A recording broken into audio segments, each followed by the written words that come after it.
সমঝোতার সংসার, দুঃখিনী শিউলির গল্প। শিউলির বিয়ে হয়ে গেল। বিয়ের পর যখন তার বরের কাছে তাকে বসানো হলো, বরকে দেখে শিউলির মন ভীষণ খারাপ হয়ে যায়। তার বর এত বাজে দেখতে, শিউলির কষ্টে যেন কথা বলতে ভুলে গেল। তার চোখের পানি বাদ মানছে না। মেয়েটা একদম পাথর হয়ে বসে রইল। শিউলির কখনো কালো মানুষ পছন্দ ছিল না, আর সেই এখন এরকম একজনের বউ হলো। চোখের পানি ফেলা ছাড়া শিউলির কাছে আর কোনো উপায় নেই। তাই বাধ্য হয়েই তাকে শ্বশুর বাড়িতে আসতে হলো। বেয়াদব নাজমা বেগম নাটক শুরু হলো।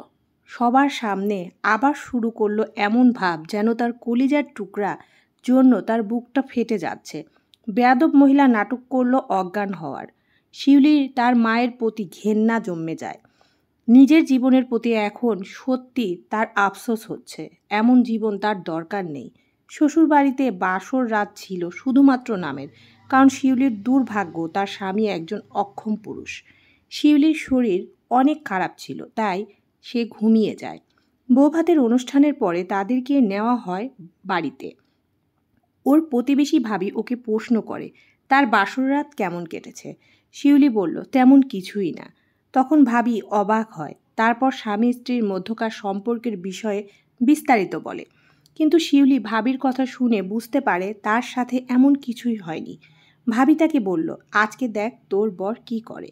শ্বশুর বাড়িতে ফিরে শিউলি বুঝতে পারে তার স্বামী শুধু তার মায়ের ঘরেই বেশি থাকে। নবদম্পতিরা বেড়াতে যায়, কিন্তু তাদের মধ্যে তেমন কিছুই নেই। বিয়ের কয়েকদিন পর এইভাবেই কেটে যায়। এর মধ্যে শিউলির গায়ে পক্স বের হলো। তাকে তার শাশুড়ি মা মায়ের বাড়িতে পাঠিয়ে দিল। সেখানে সে ছিল দীর্ঘ 1 মাস। বেয়াদব নাজমা বেগম বুঝতে পারলেন যে তার মেয়ের জামাই পুরুষত্বের দিক থেকে দুর্বল। নতুন বিয়ে করে কখনো কোনো পুরুষ মানুষ তার বউকে ছাড়া থাকতে পারে না। সেখানে 1 মাস 10 দিন বিয়ের পার হয়ে গেলেও তবুও তার বউ লাগে না। শিউলি ওর মা নাজমা বেগমকে বলল, ও শ্বশুর বাড়িতে যাবে না, সংসার করবে না। মেয়েটাকে নাজমা বেগম বাজে কথা বলে বকাবকি করলেন। নিজে তো মেয়েটাকে বকাঝকা করলেনই, তারপর স্বামীকে গিয়ে বললেন মেয়েটা স্বামীর ভাত খেতে চাচ্ছে না। শিউলির বাবা গরু জবাই করার চাকু এনে শিউলির গলায় ধরে আর বলে তাদের মান সম্মান আছে, যত কষ্টই হোক তাকে এই স্বামীর ঘরেই থাকতে হবে। শিউলি চলে আসলো শ্বশুর বাড়ি। সে হয়ে যায় শ্বশুর বাড়ির চাকরানি। তার শাশুড়ি তার স্বামীকে বলে, শিউলির পড়াশোনা বন্ধ করে দাও, তা না হলে এই মেয়ে তোমাকে ফেলে চলে যাবে। সত্যি শিউলির পড়াশোনা বন্ধ করে দেয় তার স্বামী। তার স্বামী তাকে এক প্রকার গৃহবন্দী করে রাখে। কখনো সে বাড়ির বাইরে যায় না। অসহায় শিউলি যাবার কোনো জায়গাও নেই, তাই সে মুখ বুজে সেখানেই পড়ে রয়। সে জানে আত্মহত্যা করা মহাপাপ, তাই তো সে আত্মহত্যা করে না। শুধু সবসময় আল্লাহর কাছে নিজের মৃত্যুর জন্য প্রার্থনা করে, কেননা তার এই নরক জীবন থেকে শুধুমাত্র মৃত্যুই তাকে বাঁচাতে পারবে।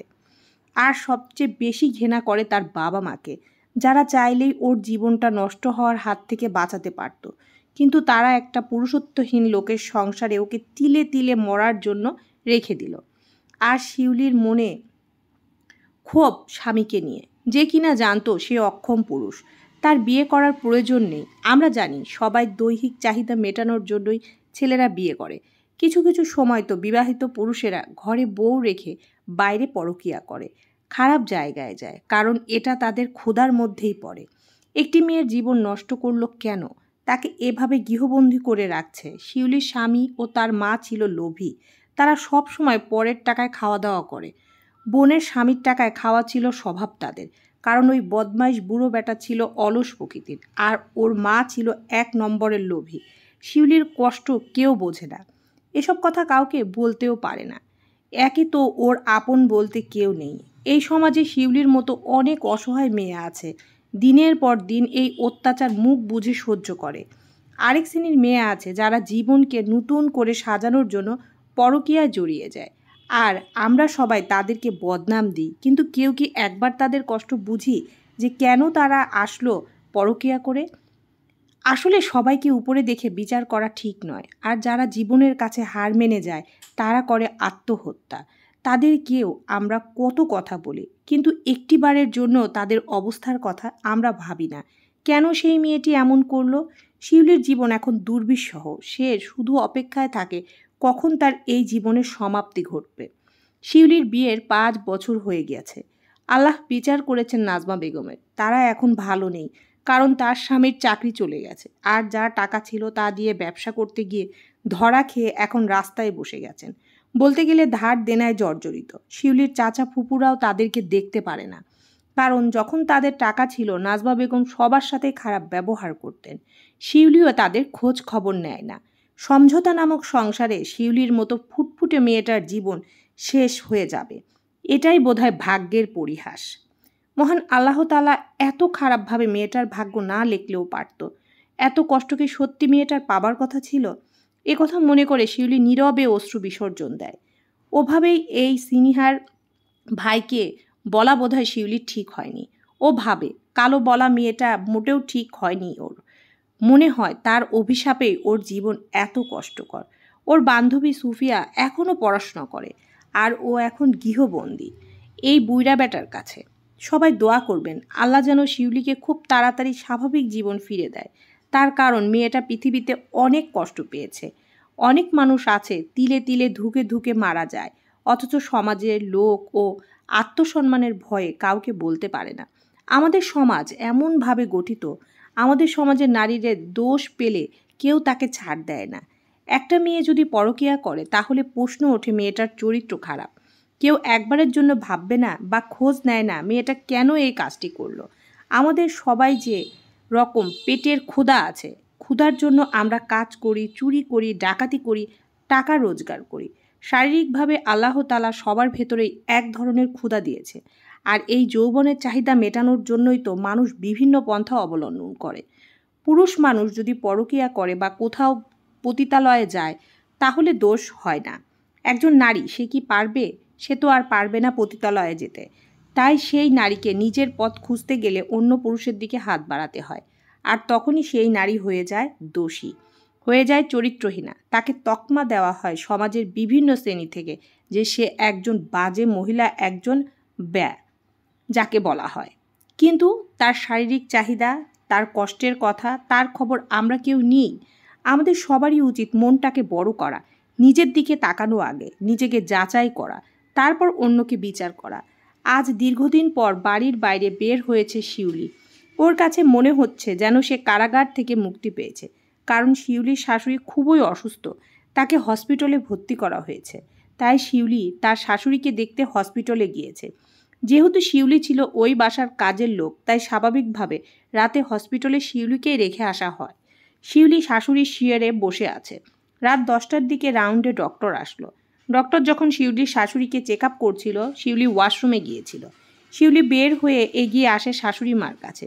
শিউলি অবাক হয়ে তাকিয়ে রয়, কারণ এই সেই ছেলে আশরাফুল, যাকে শিউলি অপমান করেছিল। আশরাফুল শিউলির দিকে অবাকভাবে তাকিয়ে থাকে। শিউলির মতো সুন্দর মেয়েটি এখন যেন আরও সুন্দর হয়ে গিয়েছে। সারাদিন বন্দি ঘরের মধ্যে থাকার কারণে শিউলির গায়ের রং আরও ফর্সা হয়েছে। হ্যাঁ, ও শ্বশুর বাড়িতে অনেক কষ্টে ছিল, কিন্তু এখানে সে ও নিজে পরিষ্কার পরিচ্ছন্ন পরিপাটি হয়েছে। এখানে তার শরীরের যত্ন সে নিজেই করে, তাই দিন দিন তার রূপ যেন খুলে যাচ্ছে। শিউলির বর্তমান বয়স 19 বছর। 19 বছরের যুবতী নারী সে। আশাফুল শিউলিকে দেখা মাত্র তার চোখ যেন আটকে গেছে। শিউলি এতদিন পরে আস্তে করে শুধু বলল, আপনি? শিউলির শাশুড়ি মাকে দেখার শেষে যখন আশাফুল বেরিয়ে যায়, তখন শিউলিকে বলে একটু তার সাথে বাইরে আসতে। শিউলি শাশুড়ি মা ঘুমিয়েছিল, তাই কিছুই তিনি বুঝতে পারেননি। শিউলি গুটি গুটি পায়ে আশরাফুলের সঙ্গে বাইরে যায়। আশরাফুল তাকে জিজ্ঞাসা করে, কেমন আছো? তার কি কোনো বাচ্চা কাচ্চা হয়েছে? শিউলি আশরাফুলের কথা শুনে ফুঁফিয়ে কেঁদে ওঠে। আশরাফুল বুঝতে পারে না সে কাঁদার মতো কি বলল। আশরাফুল তাড়াতাড়ি মেয়েটাকে শান্ত করে বলে, নিয়ে যায় তার কেবিনে। তার টেবিল থেকে এক গ্লাস পানি নিয়ে শিউলিকে দেয়। শিউলি পানি খেতে দেয়। তারপর ধীরে ধীরে জিজ্ঞাসা করে, শিউলি কি হয়েছে? আমাকে খুলে বলতে পারো? ভাইয়া, আমাকে মাফ করে দিন। সেদিন আপনাকে ওভাবে বলার জন্য আজ আমার জীবন দুর্বিষহ। আশাফুল বুঝতে পারে শিউলি অনেক কষ্টে আছে, কিন্তু সেটা কি? আশাফুল শিউলিকে আশ্বাস দেয় যে সে কোনো কিছুই মনে রাখেনি। জীবনের ফোকাস করেছে, পড়াশোনা শেষ করে বড় একজন ডক্টর হয়েছে। শিউলিকে বলে, সেদিন যদি তুমি আমাকে আঘাত না করতে তাহলে হয়তোবা আমি আরও অন্য কোনো মেয়ের প্রেমে আসক্ত হতাম। আমি নিজেকে দেখলাম যে আমি আসলেই কালো। আমার মতো ছেলের প্রেম করা চলে না। তাই তো তারপর আর প্রেমের দিকে নয়, পড়াশোনার দিকে ঝুঁকি। আজ তোমার জন্যই বলতে পারো আমি এত বড় ডক্টর হয়েছি। শিউলি কিছুটা অপরাধ বোধ কমে। শিউলি আশাফুলের দিকে তাকায়। আশাফুল যেন শিউলির চোখে ডুবে যেতে থাকে। মনে মনে বলে, আল্লাহ, এই মেয়ের চোখ আগের চাইতে আরও সুন্দর হয়েছে। আশাফুল নিজের চোখ একটু নামিয়ে নেয়। তারপর শিউলিকে সান্ত্বনা দিয়ে বলে, আমাকে সব কিছু খুলে বলো। শিউলি ভাবে, অন্তত একজনকে তো তার কষ্টের কথা গলাগুলো বলা যায়, সে বলতে পারবে। শিউলি প্রথম থেকে শেষ পর্যন্ত আশাফুলকে প্রত্যেকটা কথা অক্ষরে অক্ষরে বলে। আশাফুল প্রতিটা কথা শুনে স্তব্ধ হয়ে যায়। একটি ফুলের মতো মেয়ে, তার বাবা মা তার জীবন এইভাবে ধ্বংস করলো, আর শেষে কিনা এক অক্ষম পুরুষ মানুষ। আশাফুল শিউলিকে আশ্বাস দেয়, যেভাবেই হোক তাকে এই খাত থেকে সে বের করে আনবে। শিউলি যেন একটুখানি আশার আলো দেখল। পরদিন সকালে শিউলি ক্যাবিনে তার শাশুড়িকে পরিষ্কার করছিল। এই সময়ে সেখানে উপস্থিত হয় শিউলির স্বামী। সে এসে শিউলিকে বকাঝকা করতে থাকে যে তার মাকে এত দেরি করে কেন পরিষ্কার করছে। শিউলি বলে, আপনার মা এত সময় ঘুমাচ্ছিল, তাই তো আবার দেরি হলো। সঙ্গে সঙ্গে শিউলির চুলের মুঠি ধরে মারতে লাগলো। সেই মুহূর্তে ক্যাবিনে প্রবেশ করলো আশরাফুল। আশরাফুল এই দৃশ্য দেখে এক মুহূর্তও দেরি করলো না। দৌড়ে যেয়ে শিউলির বরকে ধাক্কা দিয়ে ফেলে দেয়। তারপর শিউলির কাছে এগিয়ে যেয়ে শিউলিকে 2 হাতে জড়িয়ে ধরে। শিউলির বর মুখ খারাপ করে গালি দিয়ে বলে যে, ও, আমি তো কিছুই করতে পারি না, এই জন্য নতুন নাগর ধরছোস। এই কারণেই মা বলতো তোকে ঘরে আটকে রাখতে, তোকে বাইরে বের করাই আমার ভুল হয়েছে। আশাফুল রাগান্বিত স্বরে শিউলির স্বামীকে বলে, তোদের মতো পুরুষ সমাজটাকে কুলুষিত করে, আর নিজের দিকে তাকিয়েছিস, নিজের মেয়ের সমান মেয়েকে বিয়ে করেছিস, পুরুষত্বহীন অক্ষম পুরুষ, আবার তাকে আটকে রেখেছিস। শিউলির বর বলে, যা খুশি করব, খুব ভালো করেছি, আরও করব, ওকে আটকে রাখবো। আশরাফুল তাকে চ্যালেঞ্জ করে বলে সে শিউলিকে এখান থেকে নিয়ে যাবে। সঙ্গে সঙ্গে হাসপাতালের মধ্যে হাঙ্গামা শুরু হয়ে যায়। পুলিশ কল করা হয়। পুলিশ আসার পর আশরাফুল শিউলিকে বলে, ভয় পেও না, সম্পূর্ণ কথা বলো। শিউলি ধীরে ধীরে বিস্তারিত সব কিছু খুলে বলে। শিউলির শাশুড়ি মাকে পুলিশ বলে, যদি সে সত্য কথা না বলে তাহলে তার ছেলের ফাঁসি হতে পারে, কারণ একটি নাবালিকা মেয়েকে বিয়ে করা, তাকে জোর করে আটকে রাখা, দিনের পর দিন তাকে অত্যাচার করা, সর্বোচ্চ শাস্তি তার ছেলের হতে পারে।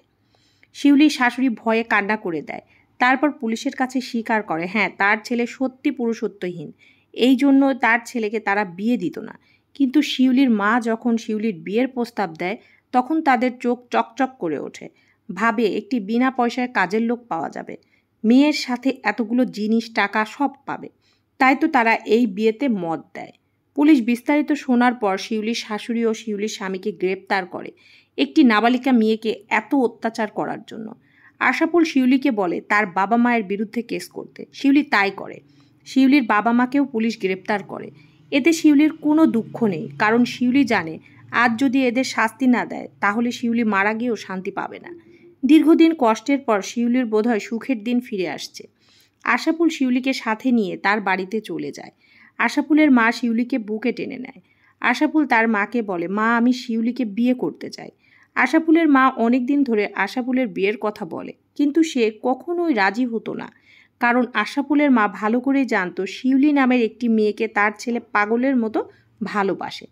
আজ যখন এই দুঃখী মেয়ের সমস্ত ঘটনা সে শুনল, তখন সে আর না করল না। ঘরোয়াভাবে বিয়ে হয়ে যায় শিউলির। আজ শিউলির বাসর রাত। এখন শিউলি সবই বোঝে, স্বামী স্ত্রীর সম্পর্ক, স্বামীর ভালোবাসা, সব কিছুই বোঝে।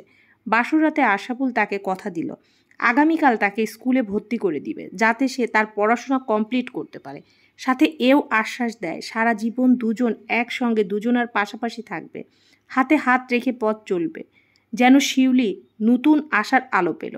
মনে মনে প্রতিজ্ঞা করলো সে নিজের সর্বস্ব দিয়ে লেখাপড়া করবে, নিজেকে প্রতিষ্ঠিত করবে, নিজের পায়ে দাঁড়াবে, যাতে কোনোদিনও কেউ তাকে ভাঙতে না পারে। আমাদের মেয়েদের উচিত যতই কষ্ট হোক নিজের সর্বস্ব দিয়ে লেখাপড়া করা, নিজেকে তৈরি করা। আপনার ঘর বাড়ি টাকা পয়সা সব কিছু একদিন না একদিন চুরি হয়ে যাবে, হারিয়ে যাবে, কিন্তু আপনার লেখাপড়া যেটা কেউ নিতে পারবে না। আপনার সম্পদ হচ্ছে আপনার লেখাপড়া। তাই প্রতিটি মেয়ের উচিত নিজের সর্বস্ব দিয়ে চেষ্টা করে লেখাপড়া করা, নিজেকে প্রতিষ্ঠিত করা, নিজের পায়ে দাঁড়ানো। আজ শিউলির বাসর রাত। বাসর রাতে আশাফুল তার হাত দুটি ধরে দু হাতে চুমু খায় আর হাতে পরিয়ে দেয় একটি আংটি। আশাফুল বলে, আমি আমার অগাধ ভালোবাসা তোমার কাছে নিবেদন করলাম। লজ্জায় লাল হয়ে যায় শিউলি। শিউলির জীবন সমঝোতার সংসার ছেড়ে আজ ভালোবাসার সংসারে পা বাড়ালো। আপনারা সবাই শিউলি ও আশাফুলের জন্য দোয়া করবেন। শিউলি আর আশাফুলের সংসার ভরে থাক ভালোবাসায়, তাদের জীবন হোক সুখের। সমাপ্ত।